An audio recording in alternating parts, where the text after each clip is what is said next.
د کهانې شروعات کې د ډوایټ نوم یو سړی نه کم چې بې کوره وي او په سړکونو باندې اوسېږي دی چې کله یو خالي کور وویني نو دی دننه لاړ شي او هغلته لامبي او ارام وموکي یوه ورځ دی د چا کور کې لامبي چې ناګهانه دی د دروازې اواز ووري دی سره د پتو لګي چې د کور مالک راغو نو دی زر په کړکۍ باندې ټوپ کړي او دی ځنه وتښتي د ډوایټ ژوند بالکل بې مقصده وي او دی صرف د ژوندي اوسېدو کوشش کوي یوه ورځ دته یو زوړ ګاډی میلو شي کم چې چا دلته پریښی وي او همدا د کور جوړ شي ډوایټ ټوله ورځ په ډسبینونو کې خوراک را پیدا کوي او خوري او بیا د شپې په ګاډي کتاب پړو کې او وده شي خو یوه ورځ هر څه بدل شي یو پولیس افیسر ایډي د خواله راشي او دا ډوایټ د ډېر وخت نه پیژني او دا درته ووایي چې ویټ کلیلینډ نومي یو سړی د جیل نه رها کېدو واله دی هماغه سړی کم چې 20 کاله مخکې د ډوایټ مور او پلار قتل کړي او ډوایټ چې څنګه دا ووري نو د په بدن کې اور بلیدل شروع شي او اوس د ژوند صرف یو مقصد وي د خپل مور پلار بدل غشتل دی خپل زوړ ګاډي ټیکي او یو ټوپک غشتل غواړي خو د سره پیسې نه وي په اخر کې دی د یو ګاډي نه تماچه را پټه کی خو هغه هم خراب وي نو د دې نه پس دی دا فیصلو کی چې ویټ به زه په وسله نه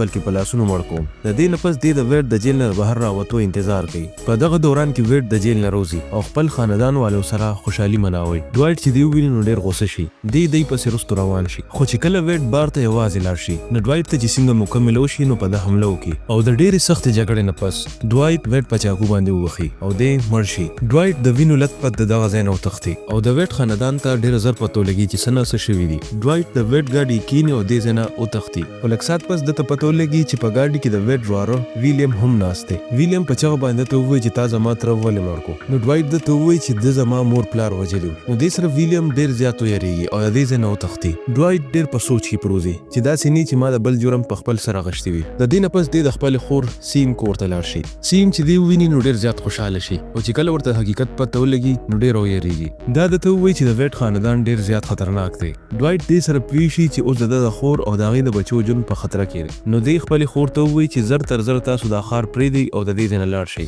د شپې د ویټ دوه وروریان کیل او ټیډي د ډوایټ کور ته راشي او دی بدل غشتل غواړي ډوایټ ډېر په چالاکۍ سره په دی باندې حمله وکړي او ټیډي ګیر کړي او دې ځای نه په زخمي حالت کې وتښتي دی ټیډي د ګاډي په ډیګۍ کې ګیر کړي او د یو دکان نه دوايانې او پټۍ راواخلي او د دې نه پس دی یو ملګري نه د مدد اغشتو دپاره لاړ شي او دا ملګری دته وسله استعمالول وښي ډوایټ ته احساس وشي چې اوس به دی د خپل خاندان حفاظت په خپله کوي نو دی واپس راشي او ټیډي نه تپوس وکړي چې تاسو زما مرګ پسې ولې راغلی وئ ټیډي درته ووایي چې په اصل کې ستا د پلار او زما د مور چکر چلېدو او په دې چکر کې د دواړو خاندانونو تباهي شروع شوه او ستا مور پلار ویډ نه بلکې زما پلار قتل کړي او د هغه نه پکې هسې ویسه د قربانۍ ګډ جوړ شو د دې اورېدو سره ډوایټ ډېر زیات خفه شي او دته احساس وشي چې حقیقت خو بل څه خو اوس اوبه د ورخ نه وړېدلې وي او ټیډي درته ووایي چې اوس به ستا ټول خاندان ختمېږي او همدغه وخت کې ډوایټ په ده باندې ډز وکړي او دی مړ کړي د دې نه پس ډوایټ نیغ د کلیلینډ فیملی کور ته لاړ شي او دغلته دی ټوله وسله تباه کړي ځکه چې د ده مقابلې طاقت په چا کې پاتې نه شي